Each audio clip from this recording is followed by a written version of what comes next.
Welcome to Race Headquarters. I'm Narmite Best. Joining me is Conrad Coleman. G'day. And we are ticking down the boats as they finish leg 2, the 7,000-mile race from Lisbon to Cape Town. We've already seen Mafre take the win. Dongfeng Race Team finishing in second. Now it's the turn of Vestas 11th Hour Racing. Let's take a look at the virtual eye and see where the fleet are right now. Vestas 11th Hour Racing with Charlie Enright and Mark Towell. They are pretty much just a few moments away from crossing the finish line and a healthy lead between them and Team Brunel. Let's just come down now and just see that jagged course as Vestas 11th Hour Racing have had to battle with the patchy conditions that we saw Dongfeng Race Team struggle through earlier on this evening. But now, Vestas 11th Hour Racing, as you can just see there, up over 11 knots, and we're expecting them to cross this finish line in only around about 5 minutes' time. Mafre finishing in the sunshine and the daylight. Vestas 11th Hour Racing, as we can see with the live onboard shots right now, they have got the city lights in the background, a little bit of water on the lens because the breeze is blowing pretty hard out there. A lot of gear changes in that final few miles. Well, that's certainly what we saw with Dongfeng, who had to chop and chains back between the J3, J2 and the masthead 0, reefs in, reefs out. Same kind of deal here. We can see that just in the bottom corner of that image, we can see that they've got a reef in their mainsail. They're in plenty of breeze at the moment, and it's really tricky because there's obviously the famous Table Mountain that's so iconic here in Cape Town, but there are lots of lumps and sort of geographic bumps all around this bay, and at the moment they're transitioning from winds that's sort of blowing around the top of the peninsula, over the top of the city, and now giving them upwind conditions to the finish. Before that, they were kind of downwind, so it's a tough place to finish. And we've mentioned this before when the other two teams before them, Dongfeng Race Team and Mafre, were finishing. It seems a little bit cruel just to make these boats work so hard for the final few miles, especially when leg 2 has been such a brutal test of any team, and certainly here at the Volvo Ocean Race, we've seen an incredibly fast and action-packed leg 2. Let's take a look back at just what leg 2 were like for Vestas 11th Hour Racing. It's great, you know, it gives you butterflies. No seconds on the clock, you know, it's kind of like that moment, you know, it is all of big sport, for sure.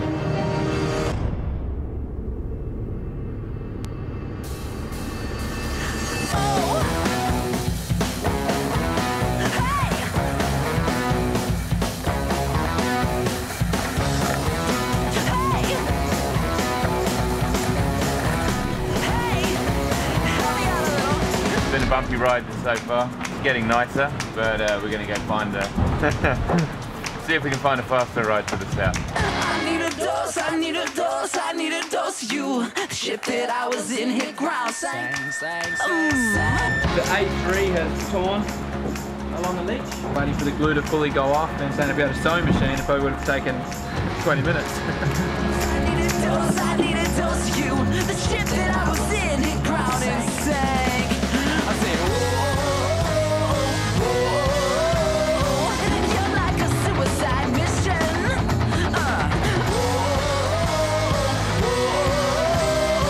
Still you're my favorite new addiction.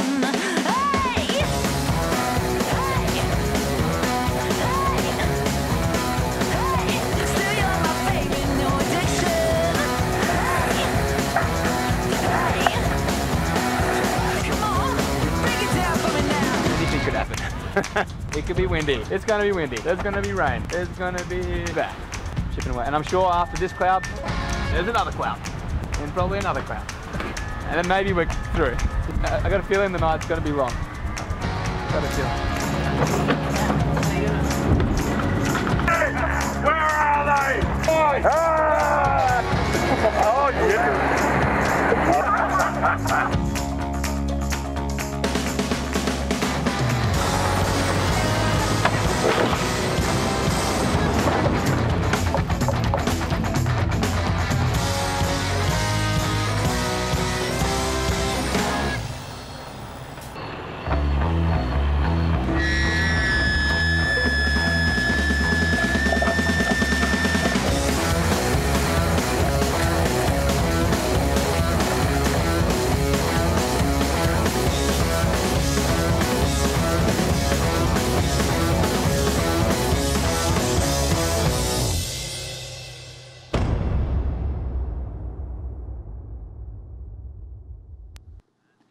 So a very wet, wild ride for Vestas 11th hour racing, and now just maybe 1-2 miles to go, but a few problems still lying in store. A few last little gear changes, those last little bit of effort required just to get you across the line. We saw Dongfeng race team struggle.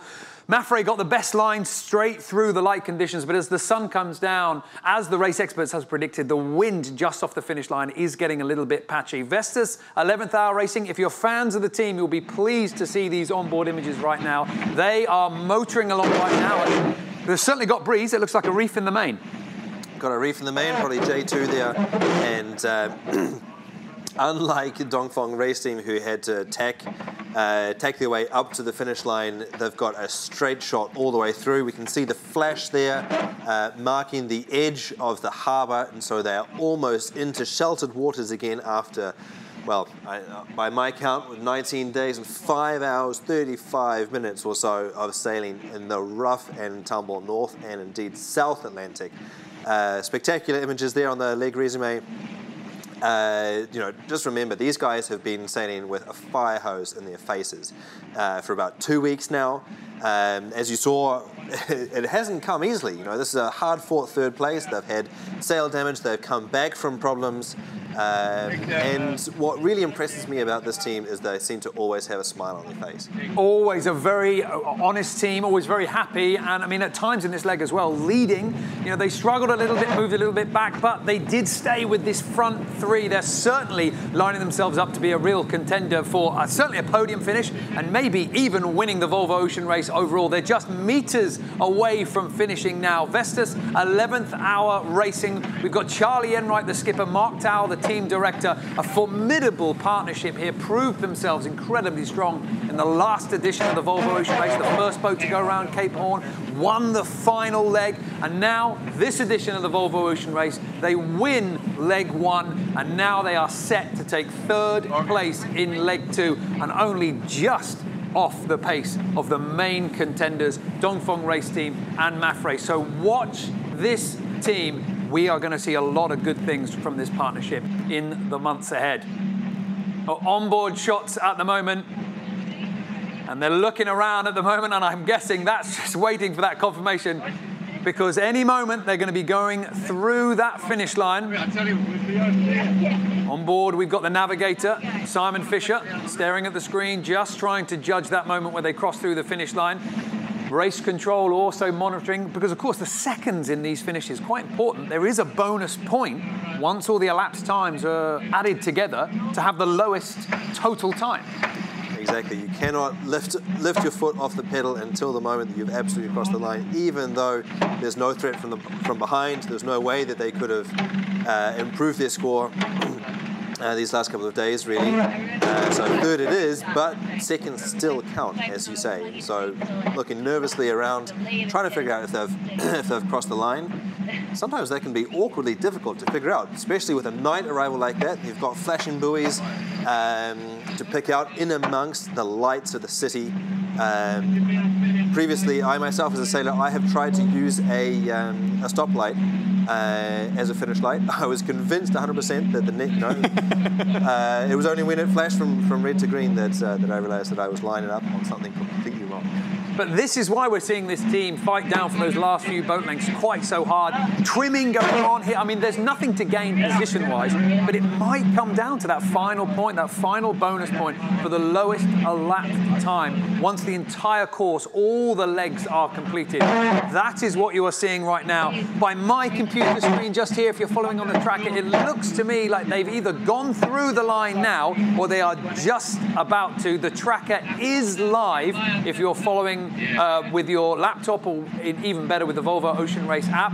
Just as the virtual eye moves through, it looks to us like they've gone through the finish, so no major celebrations on board at the moment. In fact, they are looking around almost a little bit confused right now. I mean, I don't want to cast any aspersions on here, but I wouldn't be too surprised after nearly 20 days at sea whether you're not putting in too much effort to judge exactly where that finish line is. Everybody on the board? Yeah. Just go, Red. It's just about light enough to furl. Right, well, it looks like they're going into a furl, so surely they've passed the line there. Because this is an American team, you can look out for some backslapping, some fist bumps, and some hand slaps, but signal just dropping out. Remember, they are all the way down in Africa now. You know, they sailed 7,000 miles from Europe to Africa. Sometimes the connection has a tough time keeping up. Now, I just want to pick apart a couple of things that we've been noticing here about Vestas 11th Hour Racing in the studio, following the race as close as we do every single day, and the build-up as well, because we're not allowed to have favourites here, or at least I'm encouraged not to. I think Conrad has a little bit of a free rein here. But if you were looking for a team to support and you wanted to choose a team that certainly seemed to come across as very honest, free of any sort of ego, and a very strong ethos that's built up, I mean, you couldn't go wrong here with Vestas 11th Hour Racing. It's an impressive structure that they've put together. Yeah, if you're still on the fence and haven't got a favourite yet because of your nationality or previous association with any sailors out there, then for sure, these are the guys. It's really easy to love them. You know, they're high performance team. This really represents a big step up for Mark and Charlie. Remember, they won as you said, they won the last leg in the last race. They won the first leg in this race. They're on the podium again. They've surrounded themselves with rock star sailors instead of the sort of plucky upstarts that they had last time. And one of the things that we've been watching, and I encourage you to go back and look at the videos and to see the way that Charlie Enright, the skipper, interacts with his crew, including Simon Fisher, the navigator, and Tony Mutter, and really uses all of the accumulated experience on board the boat to have a very inclusive kind of leadership style. Well, they're certainly winning over an awful lot of fans, and we've just seen them cross the finish line. That's confirmation there of Vestas 11th Hour Racing finishing leg 2 and taking 3rd place. We're going to leave them there to make their way to the dock, and then we're going to be back with you in just a few moments as they reach their friends, family, supporters, and we're going to interview the sailors. Now, the best way for you to know when we go back live, if you're following us on Facebook, that's one way. If you've got the Volvo Ocean Race app and you've set it up to allow you to get notifications, when we go live, your phone will let you know. So 2 ways you can know up to the moment when we come live. We're going to have more arrivals in just a few moments.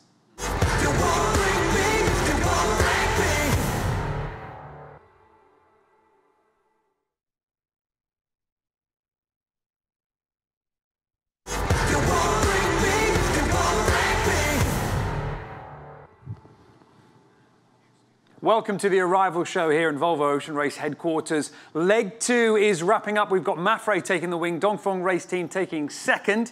Vestas 11th Hour Racing has crossed the line in 3rd place, and now they have made their way into the dock. This is the virtual eye view. In fact, right now in Cape Town, it's not actually that bright. The American-Danish team arriving at night. The lights you can see there are from the cityscape just behind them. But we've been saying this all the time here, all the way through this leg. I mean, Vestas 11th Hour Racing, they've had an incredibly strong start to this Volvo Ocean Race, winning the first leg. They are, pretty much, I mean, they're a contender. Well, they're more than that. I think they're in 2nd overall at the moment, aren't they? 3rd. All right. Well, clearly I need to catch up on my points counting, but bonus points coming into play for the winner, Mafre there. But really, I mean, remember, in the last time round, this was the team that was run by Mark and Charlie. It was Team Alpha Medica, and now they've sort of taken the two great teams, Vestas and Alpha Medica. They've come together, they've created Vestas 11th Hour Racing together, and instead of sort of being the young plucky upstarts, now, as you say, you know, they're on the podium 2 times in a row, and they've got incredible talent on board. And what's further than that, what's really important is that they have such a great ambiance on board. You know, I've never seen an offshore sailing team smile as much before. And you said, you know, sort of plucky young upstarts. I think it's really important to flag up in the Volvo Ocean Race. We do have an under 30 rule. There are sort of 2 under 30 sailors that are required to be on every single team. In the last edition, that was the skipper, Charlie Enright, and the co-founder, Mark Towell. Mark Towell is doing this race at the moment. He's 29 years of age, Charlie Enright, 32. So they're still very young, especially when you compare them with some of the race veterans, like one Villa, 56 years of age. I mean, Bauer Becking done this race. This is 8th Volvo Ocean Race. these are young guys. And if this is the sign of what they can do on their second Volvo Ocean race, if we keep seeing them coming back and lining up with the other teams, they're going to be formidable. They've certainly got a great career ahead of them, but right now, here they are, third place again. Really, really impressed. You know, we can't keep oversaying this, stating this too much. To win the Volvo Ocean race, you don't need to win every single leg. You need to be on the podium at every single leg. And frankly, these guys have done it now. And I think, and frankly, I'll hold my hand up. We kind of didn't see this coming. We thought that they wouldn't really have this form, particularly because of the fact that they're a young team with relatively little time sailing together in the early days. Their performance was a little questionable in leg 0 or the warm-up races, and now here they are. I think we really missed them. They were a sleeper. Well, we're going to have to hand over to our team on the dockside, ready to interview the sailors as they come in just a moment. But I want to just quickly take the time while we've got it, just to unpack some of their winning moves that we've seen on this leg. I mean, it's no secret, one of their secret weapons on leg 1, arguably you could say the sort of coastal leg, was some of their wind dynamics software that they had with one of their key sponsors, Vestas Wind. Now in the ocean, that sort of fades away. But they were still holding out there in the lead for the early stages of the race, really. Well, absolutely. And one of the things that really comes in their favour is, as I said before, this is a team that has done the race beforehand. Relatively few rookies on board and a few superstars. If we start talking about Tony Mata, and he's got 7 races under his belt, or he's back for his 7th time. A lot of experience, including lots of winners. We've got a spreadsheet here that flags winners in this race beforehand, and frankly, this one is just painted in red because it's got lots of high-performing experience. 23 previous Volvo Ocean Race winners in this squad on board, and here they are. This is the proof of the pudding. They are arriving at the dock in 3rd place. And there's Simon Fisher handing over the dock lines, and so he's got to be very proud about what he's been able to achieve, honestly. I think that's absolutely right, especially when you think about the fact that they did chase down those gains as well. We saw them to the east, to the west of the fleet at early times, being the first to jibe at times. That shows quite a bit of guts, some quite big calls. This is not a team that you could say has just followed Mafre or the other boats in. They played their own game, rolled the dice. That's right. Down the Brazilian coast, when they were dicing with the St. Helena High, most notably when Dongfeng really got it wrong. You can see Simon Fisher there, the navigator that made the call as to where to position themselves. They were a long way further east. Team X and Nobel were way out to the west, and it really paid off for them. They were one of the boats that got down to the south into the new pressure early, and they don't get their hand on the trophy right now, but Simon Fisher does get his hands on his kids. Well, maybe he needs to have a shower and a shave first. Oh, there's heartbreaking scenes here, watching the reunitement between family, friends, loved ones on the cruise. Mark Towell at the moment being reunited with his girlfriend on the shore.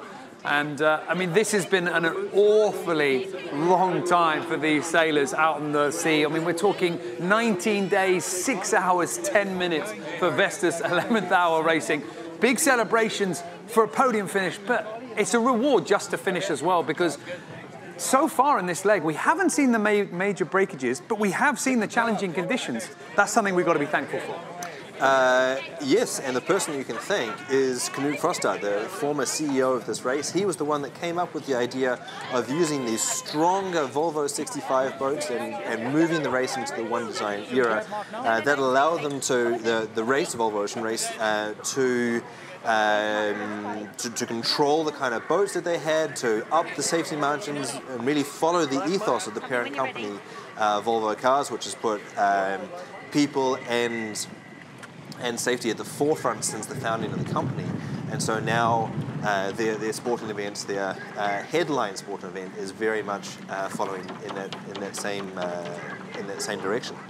It's amazing to see the images here of the boats on the dock and just watch the flags in the background. There's a lot of breeze at the moment in the harbour right now. But amazing scenes as Vestas 11th hour racing come onto the dock. And in just a few moments, we're going to be hearing from the sailors themselves.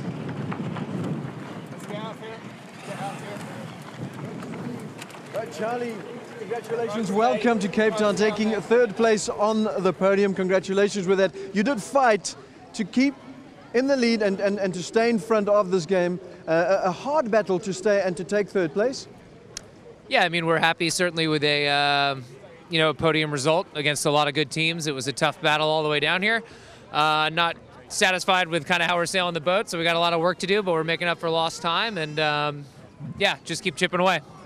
Good news is that overall you are in second position, so certainly hanging on to the front of this race, ensuring that there's a great battle between the three front leaders.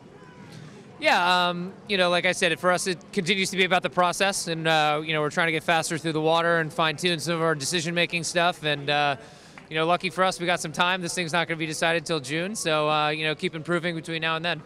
The race is still long, and you have said that what you want to do is be good out on the water and, of course, to promote that sustainability message, and you are doing that very well. Yeah, I mean, sustainability is certainly one of the pillars of our campaign. It's something that we talk about a lot as a team, especially when we're out there for periods of up to 20 days. There's plenty of philosophical conversations that take place. But no, we're proud to be representing both Vestas and 11th Hour. They're great partners, can't say enough about them, so excited about that relationship. Congratulations again, and now it's time for some terra firma, some food and some drink, and good luck for the rest. And yeah, news media coming in now to ask a few more questions. Okay, great, thanks a lot.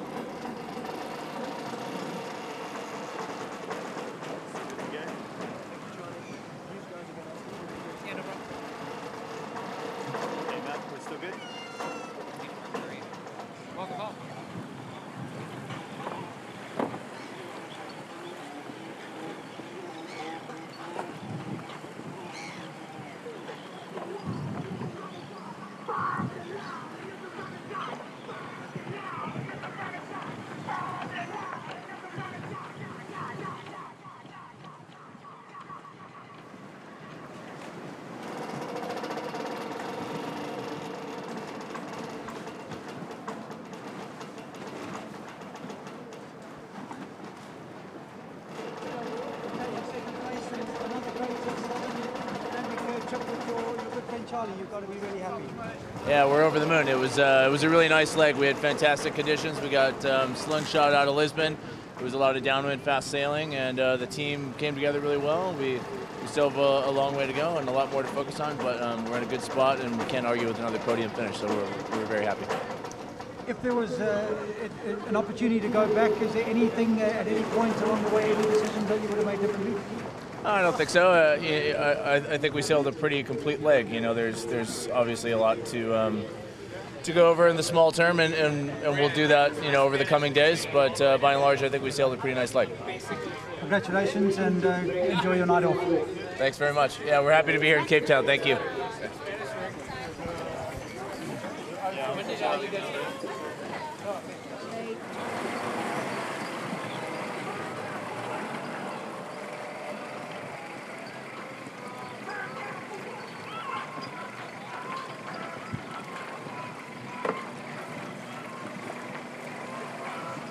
Right, ladies and gents, we're going to be breaking for 5 minutes for news media to do their interviews. After that, we'll move on. Amazing scenes there in Cape Town. Leg 2 coming to an end for the American-Danish team, Vestas 11th Hour Racing.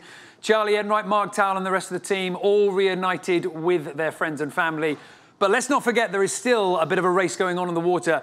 We have Team Brunel around about 50 miles from the finish at the moment, so we're expecting them to be a few hours away. But behind them, we've got a pack of 3 boats. Now, there's a little bit of a question mark as to exactly when Axel Nobel, Sun Hunkai Scallywag and Turn the Tide on Plastic are going to finish. But one thing we do know, they are going to finish incredibly tight. This is the distance to Bauer Becking, the veteran of the Volvo Ocean Race on board Team Brunel. But as the virtual eye just pulls out, we have got a lot of miles to go for that back 3. If you've been following everything coming out of Race HQ here, as Conrad Coleman's been explaining the way the weather has really affected the final approach, you'll know that the back 3 were dealt a very poor hand as the weather split the fleet. It could be 24 hours before we see the conclusion of this race, but we know it is going to come down to the wire. Right now, the computer is predicting it's going to be mere minutes between the teams. And I'm sure every single one of those boats is going to be desperate not to finish leg 2 in last place. So that's everything from us as Vestas 11th Hour Racing comes across the finish line. We will be with you in just a few moments as Team Brunel finishes leg 2. Don't go away.